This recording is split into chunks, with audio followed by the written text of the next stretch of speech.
بسم الله الرحمن الرحيم.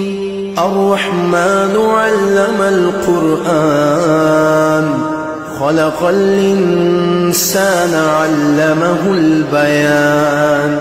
الشمس والقمر بحسبان، والنجم والشجر يسجدان. والسماء رفعها ووضع الميزان، ألا تطغوا في الميزان. وأقيموا الوزن بالقسط ولا تخسروا الميزان.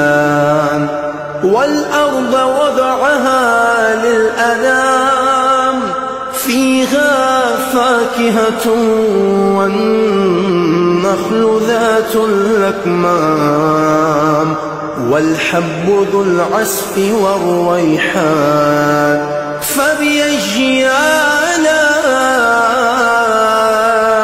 ربكما تكذبان؟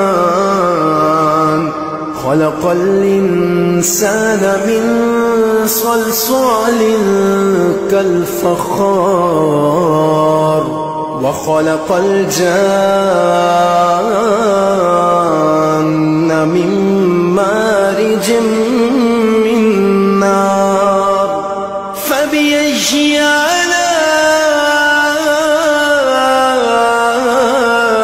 ربكما تكذبان؟ رب المشرقين ورب المغربين، فبأي آلاء ربكما تكذبان؟ مرج البحرين يلتقيان، بينهما برزخ لا يبغيان. فبأي آلاء ربكما تكذبان؟ يخرج منهما اللؤلؤ والمرجان. فبأي آلاء ربكما تكذبان؟ وله الجوار المنشآت في البحر كالأعلام. فبأي آلاء ربكما تكذبان؟ كل من عليها فان، ويبقى وجه ربك ذو الجلال والإكرام. فبأي آلاء ربكما تكذبان؟ يسأله من في السماوات والأرض، كل يوم هو في شأن. فبأي آلاء